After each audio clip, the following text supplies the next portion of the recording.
Hey mamas, welcome to workout number 5 from my Advanced Diastasis Recti Repair plan. So you've made it through workouts 1 through 4. You know you're in for a challenge today. It's our final workout of the series and we're going to start with our forearm plank hold. So go ahead and come down to your stomach and we're going to bring the elbows under the shoulders, fists together, tuck toes. Exhale to lift, hips up and back, and we hold for 50 seconds. Now you can begin on the knees. You can go ahead and jump to the toes, whatever you're up for today. So today we're going to push to our limit. That might not always be we do the most advanced option. So I'm going to give you variations of each exercise, this one being on the knees. If you need to put those knees down anytime, just make sure even if you're going between knees and toes, you're not redistributing your weight. So what I mean by that is you're keeping that alignment, elbows under shoulders.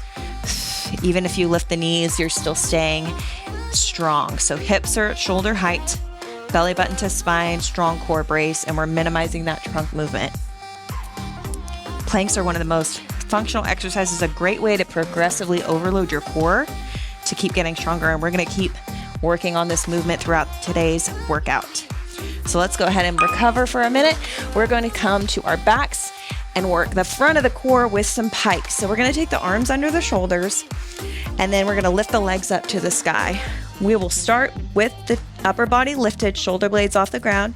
Exhale and slowly lower as low as you can without that lower back lifting, with your core maintaining that engagement. Now we're going to come back up. Inhale, reach high, use those upper abs to crunch. Exhale. Lower abs right here, as low as you can go. Crunching super high, upper abs, tuck that chin. Really slow and controlled here. You might not get many reps, but that's okay.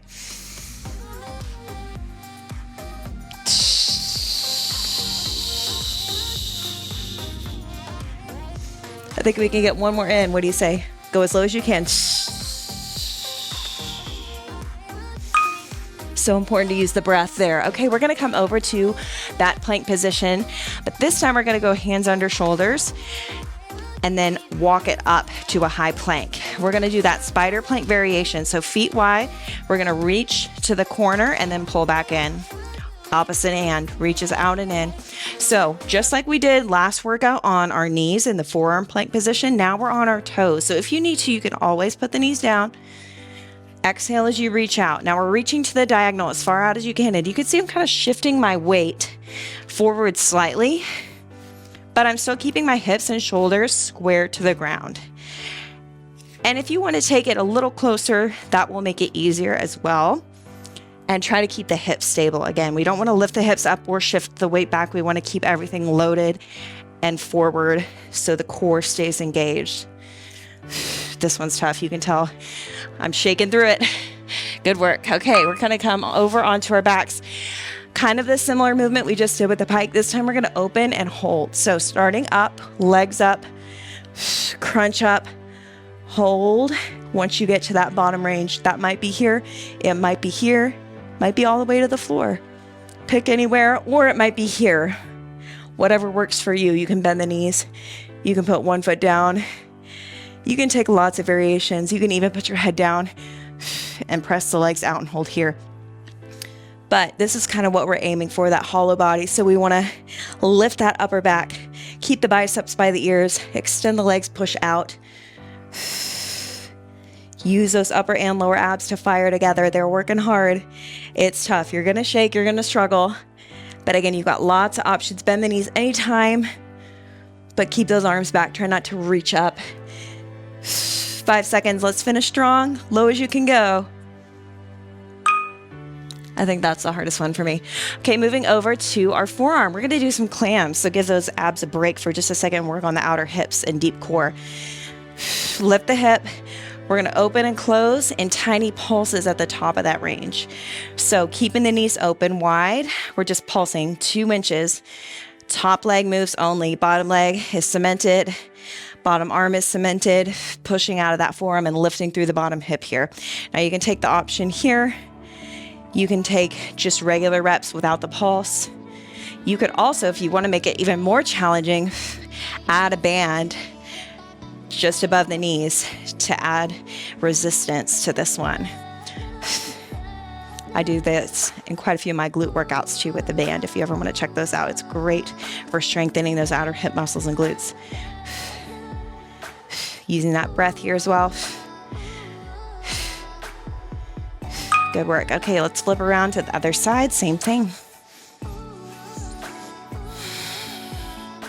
So we're still working the abs here. It might not burn as much as those hollow body or plank positions, but such good work for the deep core and the glutes, which are such an important component and piece of our core strength.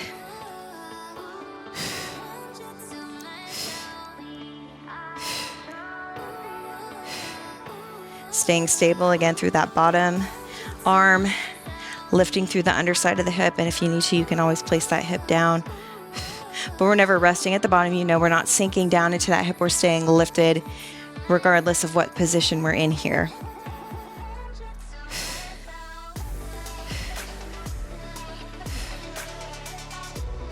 Ten more seconds. We're almost there.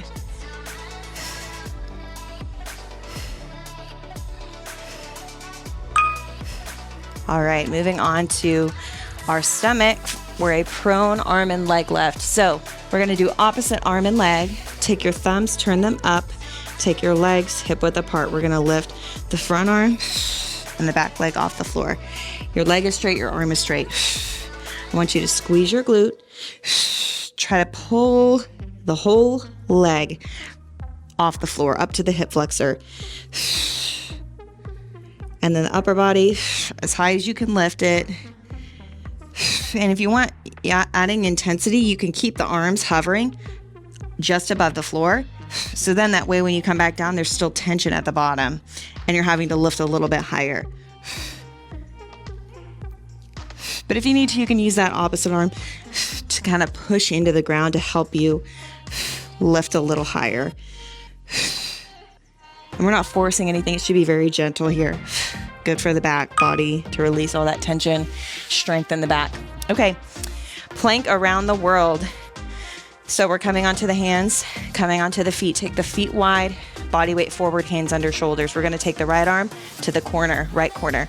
Right leg steps out and in. Left leg out and in, left arm, left corner. So we're gonna keep going. Right arm, right corner. Right foot steps out and in. Left foot steps out and in. Left arm, left corner. So we want to minimize trunk movement. And I keep saying that because it's so important to think about stability in these exercises, because if we're pushing our hips back, if we're coming out of alignment here, it's really not giving us the benefits we want.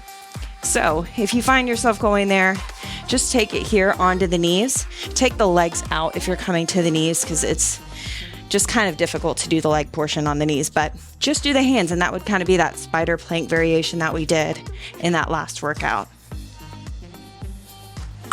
Around the world. Ooh, that one is so challenging. Okay, coming back onto our prone position, we're gonna do a Superman hold. So it's kind of similar to what we did, but this time both arms and legs come up. Use your breath, exhale, hold. I want you to pull your shoulders back and down, tuck your chin so you're looking at the floor. Lift your chest. Now squeeze your glutes to lift the quads up to the hip flexor. Try to lift off the floor and keep your legs straight. If you need to, you can lower the legs for a minute. Try to focus on that upper body. It's hard to do both together, but do the best you can. Use that back body strength. Again, such an important component of having a strong functional core. It's having a strong functional back body. And these exercises really target that. Almost there. Stay with it. Awesome. Okay. Plank arm and leg lifts. This is our last one. Ooh, and boy, did I save the best for last. Or the hardest for last, really. Okay. On your feet, feet wide, hands under shoulders, strong plank position. We're going to take the right arm, left leg, lift it off the floor, place it down, switch. So it's opposites. Use your breath. You're going to need it because it's a lot of balance and stability that's going into this. You want to take your leg about hip level, whoop, arm about shoulder level. It's hard to talk and do all this at the same time. And for me, there's always one side that's like just so much harder. And that's okay. You do what you can. You can also take it on the knees. But it's all about doing things that are just going to push you a little bit further than yesterday. And that's where we're at. One more, because I like to make it even. All right, good work, guys. We did it. Advanced Diastasis Recti Repair plan. I hope you guys enjoyed it. I know a lot of people have been requesting more advanced ab exercises. So let me know what you thought, if you enjoyed that, what you found challenging, and what you want to continue to improve upon, because you know I'm always coming up with new content. So let me know what you'd like to see next, as well as any feedback on this workout, what you enjoyed, etc. And I love to hear about your progress. It's really inspiring to me, and I know so many other people who are considering these workouts and looking into these videos, wondering if they're effective, if they're enjoyable, if they deliver what they're promised. So let people know in the comments what you think, and it supports me and my channel. As always, I really appreciate you guys helping me reach the level of success that I've reached through this community. So thank you guys so much. I'll see you back here for our next workout together.